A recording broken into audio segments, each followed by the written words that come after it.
Résistants,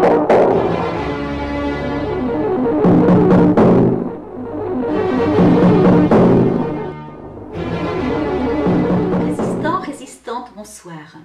Le vote Marine Le Pen n'est ni un vote de désespoir, ni un vote de protestation, mais un vote d'adhésion patriotique. Ils n'ont absolument rien compris, tous ces commentateurs qui veulent délibérément et obstinément faire un parallèle entre 2002 et 2012. Jean-Marie Le Pen n'est pas Marine Le Pen, le FN de 2002 n'est pas le FN de 2012, et on fait des parallèles qui forcément vont dans le sens du vent et qui arrangent nos commentateurs, que ce soit les journalistes, que ce soit les hommes politiques, et qui veulent encore nous faire croire que le spectre de Hitler serait caché derrière le FN. Or, il ne s'agit absolument plus de ça. En 2002, 70% des électeurs de Jean-Marie Le Pen n'avaient aucune envie de voir celui-ci arriver au pouvoir. Ils ont voté le FN, ils ont voté Jean-Marie Le Pen pour protester, pour dire que ça n'allait pas, pour dire que ni Chirac ni Jospin, qui faisaient la même politique, qui avaient d'ailleurs signé ensemble en mars 2002 à Barcelone la fin des services publics, l'augmentation de l'âge de départ à la retraite, la privatisation d'EDF, etc. Donc, les électeurs de Jean-Marie Le Pen en 2002 ont dit « Nous ne sommes pas d'accord, ça nous gêne, on n'a pas envie de ça », mais en même temps, ils n'avaient pas de système alternatif, ils n'avaient pas un vrai projet de société. Le projet de société de Jean-Marie Le Pen, à l'époque, ça n'était pas un projet. C'était des pics, c'était critiquer ce qui se passait, mais on n'avait pas du tout un projet de société global. Le seul qui avait des pistes intéressantes, c'était Chevènement. Or, Chevènement, c'était quelqu'un qui avait un passé et un passif avec ses errances au niveau du PS. J'y reste, j'en parle, je reviens, qui n'était pas clair, et d'ailleurs la suite l'a prouvé, puisque ce même Chevènement qui a quitté le PS, non seulement est revenu au sein des gouvernements, mais s'est rallié à une Ségolène Royal, s'est rallié à un Hollande, ce qui prouve bien qu'effectivement les électeurs ont eu le nez et ont senti qu'il n'était pas fiable et qu'il n'avait pas un vrai projet de société. On ne parlera pas de ses accointances avec l'islam, de son aveuglement délibéré sur l'islam, sur ce qui se passait, mais déjà, il était clair que les électeurs n'avaient pas, en 2002, un projet alternatif. En 2012, on est dans une situation complètement différente. C'est-à-dire que les voix cumulées de Marine Le Pen et de Nicolas Dupont-Aignan, plus de 20% des voix, montrent qu'un électeur sur 5 a compris qu'il y avait enfin autre chose en face, qu'il y avait enfin un autre choix, qu'il y avait le choix des patriotes. Non pas le choix de la droite, comme les commentateurs s'obstinent à nous dire, un camp à gauche, un camp à droite. C'est un camp qui rassemble, parce que si on regarde le programme de Marine Le Pen comme celui de Dupont-Aignan, c'est le patriotisme, c'est la souveraineté de la France, c'est l'indépendance, c'est des services publics de qualité, des services publics qui vont aider à maintenir l'égalité, la véritable égalité, et non pas la discrimination positive, non pas des personnes favorisées en fonction de leur origine, de leur couleur de peau ou de je ne sais quoi, mais simplement des gens favorisés parce qu'ils sont des citoyens et qui méritent et qu'il y a le travail.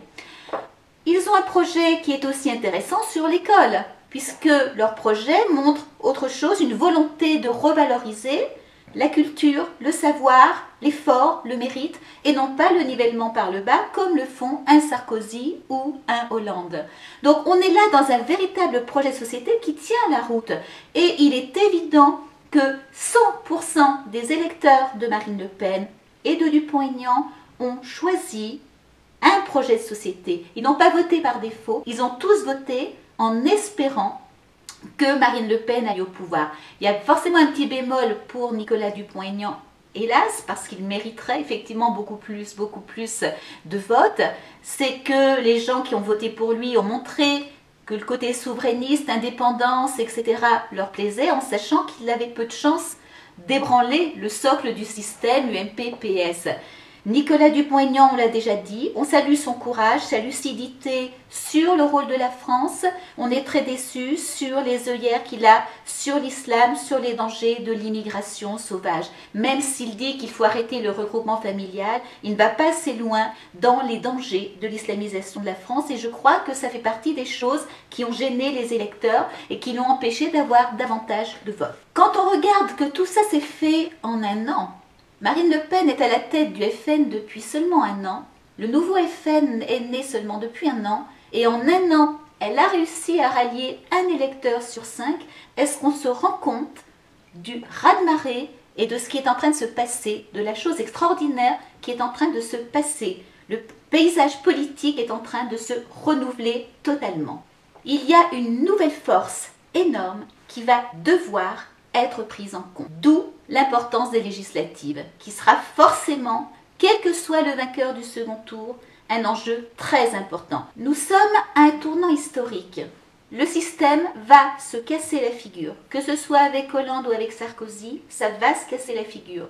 Ça va être douloureux, ça va être difficile, on va y laisser des plumes, c'est inévitable, c'est une certitude, il n'y a pas d'autre solution. Mais on n'a pas peur, mais on n'aura pas peur. Parce qu'une autre force est en train de naître, une force patriotique qui va entraîner la France ailleurs, vers autre chose. Il est temps que tous les patriotes travaillent ensemble. Marine Le Pen, il faut que un Nicolas Dupont-Aignan, un Jacques Miard, un Gérin la rejoignent. C'est vital. Il est temps maintenant d'arrêter ces histoires de peur, de pusillanimité, d'hésitation. Il en va de l'avenir de la France. Le prochain roi n'est pas encore élu, mais il va bientôt mourir. Alors, vive le suivant qui sera forcément un patriote. Vive la République, vive la France et à mercredi.